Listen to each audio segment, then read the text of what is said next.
Good evening students, welcome back to tech in classes. हम class 10th का chapter 9 heredity and evolution discuss कर रहे हैं, जिसमें आज इसका थर्ड पार्ट है, जिसका टॉपिक है sex determination in human being.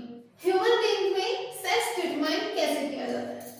Determination of sex of an offspring is called sex determination. बच्चा जो पैदा होगा, जो प्रोजेनी है, जो संतान आएगी, उसके सेक्स का डिटरमाइन करना कि वो मेल होगी या फीमेल होगी, लड़का होगा या लड़की होगी, उसको डिटरमाइन करने के प्रोसेस को सेक्स डिटरमिनेशन कहा जाता है। ह्यूमन बीइंग में टोटल 22 क्रोमोसोम्स प्रेजेंट होते हैं, जो कि पेयर्ड होते हैं। ठीक है, टोटल मतलब वैसे 46 क्रोमोसोम्स प्रेजेंट है, जो पेयर है वो 22 पेयर्स है, यानी कि 44 क्रोमोसोम्स प्रेजेंट है। एक पेयर होता है जो कि ओड होता है, सबसे अलग होता है, जिसको सेक्स क्रोमोसोम्स कहा जाता है।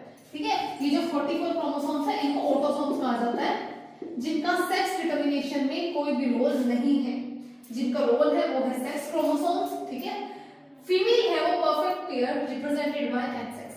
फीमेल में जो सेक्स क्रोमोसोम्स है उसका परफेक्ट पेयर है, जो कि XX से रिप्रेजेंट किया जाता है। और जो मेल के पास एक X होता है और एक Y क्रोमोसोम होता है।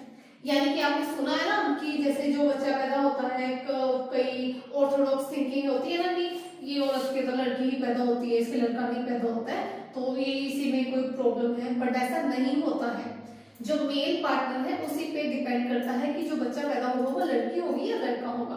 तो क्योंकि इसमें X क्रोमोसोम है और एक Y क्रोमोसोम है, अगर फीमेल बॉडी का एक X क्रोमोसोम लिया गया, मेल बॉडी से अब X आएगा तो ये लड़की होगी, फीमेल बॉडी का X।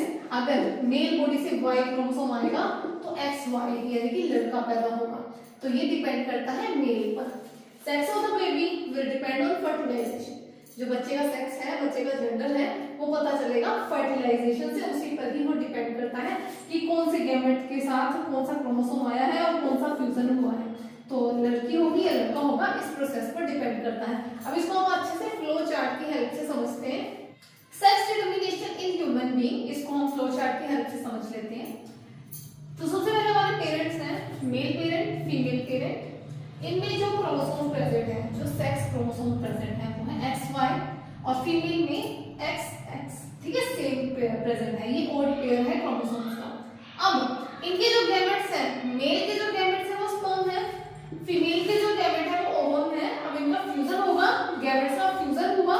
ठीक है, क्या फॉर्मेशन हुआ? जाइगोट का फॉर्मेशन हुआ। इस प्रोसेस को फर्टिलाइजेशन बोलते हैं।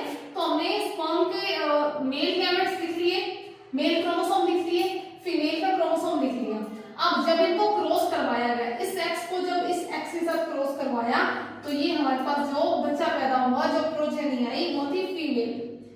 इस Y को जब X के साथ करवाया गया तो हमारे पास XY क्रोमोसोम्स आए, जो प्रोजेनी आई वो मेल थी। यानी मेल और फीमेल के पैदा होने के 50-50% चांसेस होते हैं कि लड़का होगा या लड़की होगी। इस पे 50-50% चांसेस होते हैं, और ये डिपेंड करता है मेल पार्टनर पे कि जो क्रोमोसोम उसकी बॉडी से आए हैं, फ्यूजन में गए हैं गैमेट के साथ, तो वो X था या Y था।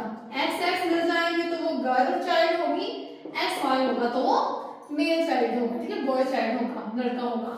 तो एक जो 22 पेयर्स क्रोमोसोम्स प्रेजेंट होते हैं ह्यूमन बॉडी में, जिनका सेक्स डिटरमिनेशन में कोई रोल नहीं होता है, उनको ऑटोसोम्स कहा जाता है।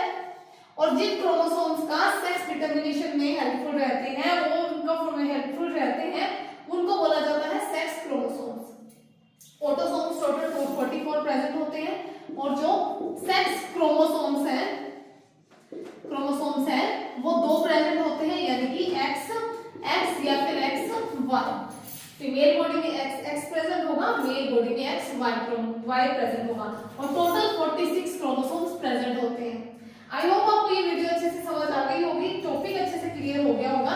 इसके बाद इवोल्यूशन का टॉपिक है। अगर आप चाहते हैं कि आप वो भी एक बार अपनी नॉलेज के लिए समझना चाहते हैं, तो आप कमेंट कर दीजिएगा, मैं उस पर वीडियो जरूर बनाऊंगी। वैसे इवोल्यूशन आपके सिलेबस में नहीं है, आप स्किप करना चाहें तो स्किप भी कर सकते हैं।